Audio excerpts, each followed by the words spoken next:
It's one of those mornings, folks. I left my phone in the car, so I don't even have a timer, so we're going to just trust in my computer clock. But anyway, Pastor Randy Fry, Gower Christian Church, 7 minutes with the Savior. No opening music. Instead, you got squelch, a feedback squeal. So hope that's not a portend of things to come today. I want to talk to you. We're going to get this morning a little amuse-bouche. That's a culinary term for a little taste of something before the main meal begins, to whet your appetite for the future, for the meal. And so here's a little amuse-bouche for Sunday's sermon.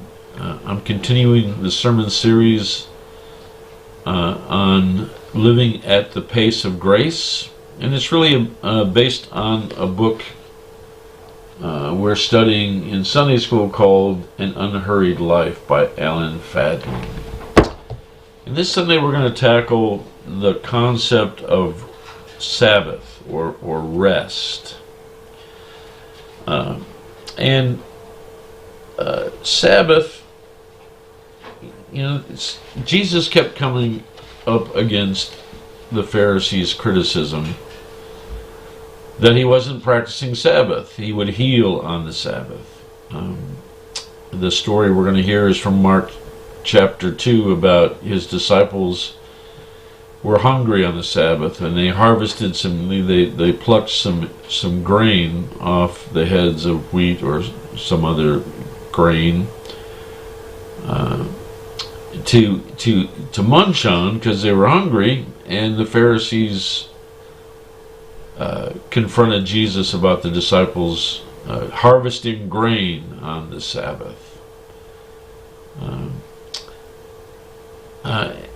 And the state of the religious practices and kind of the religious vibe of Jesus' day was very legalistic. And so even Sabbath, which was meant to provide people rest and worship and reflection and building relationships and all sorts of recreational, soul refreshing experiences or practices, had turned into just one more burden that people were carrying, which was completely not what God intended for Sabbath. But Fadling points out, and I've seen other people point out, that Sabbath is about ultimately trusting God, that we cease from our laboring, we rest, we take a pause to worship and to enjoy our relationships and enjoy God's creation. And one of the things that it's meant to do is to foster deeper trust in God. Fadling's got a great little diagram here, if you can see that at the heart of Sabbath, in this rhythm of rest and work, is trust, a life-giving cycle of grace, he calls it. If you think back to the Israelites, they lived in a subsistence agricultural economy, and to take it, and it was if you didn't work, you didn't eat. That was the bottom line in Jesus' day. We've kind of lost that sense for sure in our modern culture. So the idea that they would pause from work for one day really required a deep, deep trust in God's provision. It was a sign of trust that they would look to God to make sure they were provided for. And this, we have no less need of that nowadays. We have no less need of that nowadays. But because of the abundance of our culture and the way we've structured our lives, we don't live with that same sense of need. that if we take a day off, we're going to have to do without. And so we've lost the sense of our need to trust in God, and that's a spiritual problem. And Sabbath is meant to redirect us to that trust relationship that we need to have, and so that's why this is important. I do think the way we order our lives, and with no margin for rest or for stepping back,